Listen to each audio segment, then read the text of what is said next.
something we haven't done in a while because we've been so preoccupied with elections. Let's get I suppose, those interactive parts of the show up and running again. We'll start off with our, not stories of the day, our question of the day.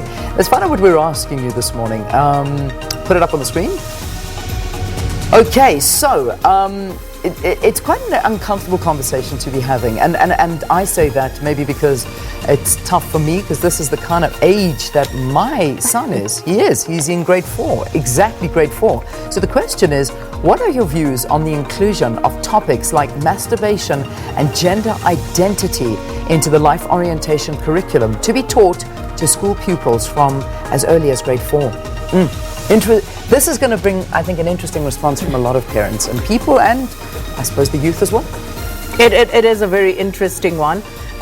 One that, and I think I was saying this in the makeup room earlier, I'm hoping that we can speak to someone who can give us some authoritative sense of what actually is intended here. We don't want to repeat the 30% story, because these things tend to run a mile and then we can't pull them, we can't rein them back in. So I'm hoping that we will get someone who can give us some view, some clear perspective on what exactly the thinking is here. But what the article did say was that this will be implemented from next year. So from grade 4 onwards. So, and we're talking 9 years old. I mean, just to put you in perspective, a grade 4 is 9 turning 10. On average, that's sort of the age you're talking. And I understand your apprehension as a mother of a 9-year-old, thinking, do you really want your child to have these sort of discussions? And I'm sure many parents are thinking this, talking about masturbation at the age of 9.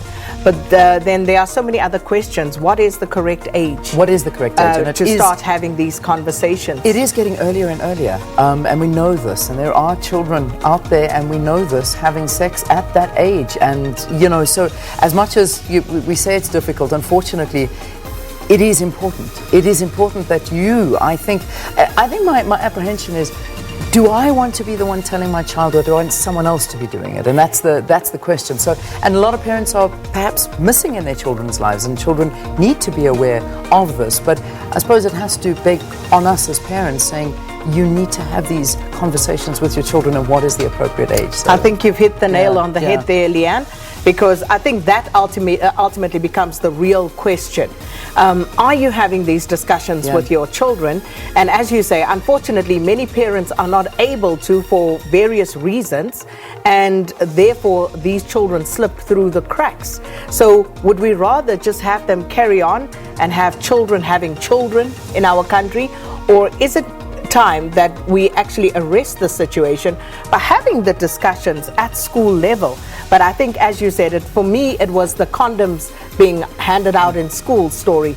And I just wondered whether I wanted to be the one, if it was necessary, to hand out the condoms, to have that discussion with my kids. It's not necessarily someone else. But it's also, finally, we've got to go. I know we've got so much to say about this. Can you imagine if we are speaking so much, what's going to happen on Twitter? But there's also, the gender identity issue. Very important. Very important one. And I'll take you just a quick one. Lately all the matric dances are happening. You were there last year at this time, so many people. And, it doesn't matter how young you are, and you're seeing a lot of same-sex couples going to matric dances together, that also gender identity in schools where, a child doesn't relate as a woman or a man, and they use the boys' toilet or the girls' toilet, and they wear boys' school uniforms or girls' school uniforms, or they're in costume. So these things are happening. They're in front of our children, and I suppose they need to understand it. And maybe this is a way of gaining sensitivity around these issues. Absolutely. And I think it's a departure from us and the way we were raised and the issues we were dealing with. I had my daughter, very last one. My daughter went to an all-girls school, and she came to me one day and she said, "Oh, mommy, so-and-so asked me out." And I'm like, and this was an all-girls school. It was something for me to take in. But she was so nonchalant about it, like, these things happen. I know. And that tells you how far ahead of us, our children are, with so regard true. to these issues. Sure. All right. Interesting conversation. Please, let's get your views. All right, quickly, let's move on. We knew we were going to get into trouble. Suddenly, Yeah, the field has absolutely. opened. We don't have to just talk politics. Let's take a look at the big stories on the diary of today on this Monday morning. The ANC is expected to hold a special NEC meeting to discuss, among others, the party's Integrity Committee report on people who should not be eligible to represent it in Parliament. I think they're also going to be choosing premiers and cabinets, and everything is And happening that's the now. next big thing. What will Huge. the president do? Yeah. And then Inkatha Freedom Party President Prince Mangosuthu Buthelezi will brief the media on the party's electoral performance in the 2019 general election.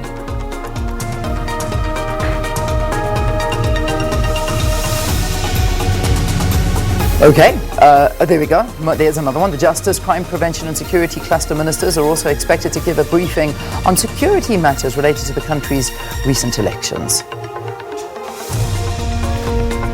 All right, and those are some of the stories on the SABC News Diary. Let's move on now to what's trending on Twitter. And these are the hashtags. Hashtag ANC leads, obviously, after this victory. And it's an interesting one. We'll get some analysis on this matter because, yes, the ANC won. Yes, they perhaps just managed to arrest what could have been a much greater decline. But the ANC back and leading government. Yeah, 57% is what they managed to get nationally. We'll look at all the provinces as well. But this was a celebration that they held yesterday, and this was outside of Luthuli House. And talking to their supporters and thanking their voting constituency for putting them back in power. So we'll see now what happens with President Cyril Ramaphosa and what happens up until the inauguration, because there is so much that's going to happen in these next, I suppose, week and a half or whatever it may be, until the president is elected in Parliament, and then the inauguration and the new ministers and that bloated cabinet that's been promised to bring down. A lot of promises have been made. Are they going to be fulfilled? Well, we'll see that now. All $1,000,000 questions. Yeah. All Other right. topics. Trevor Noah. So Trevor Noah was trending. I'm not sure if you saw the clip. I watched it. I watched it, and Trevor Noah is that guy. He talks, but it was a whole kind of feud between him and Julius Malema, because he came out and said, "Guys, if you think that President Donald Trump is bad, have a look at how our Julius Malema treats the media." I'm not sure if we've got the clip, but don't know. Do we have the clip, guys? We don't. No, they don't have the clip. We But don't. that was what it was all about. And of course, the fighters woke up to this. And they weren't happy. Twitter went, woke up to it yesterday morning, okay, I thought it's going to be Happy Mother's Day. or not. So that was that whole. Mother's Day was trending, and Happy Mother's Day to you, by the way. I hope you were spoiled. Thank you very much. It was beautiful. It really was lovely. Well, my mom came, so that was Mother's Day. It's beautiful. So that was good, it was me too. It was so beautiful. And then, of course, Game of Thrones, that language that none of us understand here in studio. Let's speak for you and I. You all understand it. We don't understand it, but it's massive as usual this morning. Okay, that's it. Let's get a traffic update. Certainly is. And of course, I don't know if it's, post-election excitement or whatever it is. Road seemed a bit busier on my commute this morning. Was yours Well, busy? listen, can I just explain something to you? In the last 4 weeks, this is the first full working week we as South Africans are having. We've had 4 weeks in a row of public maybe holidays. that's why. Yeah. So now, I think, like I said in the opening, South Africa's back to work. Rob Byrne, does that look like the case on the roads? Good morning.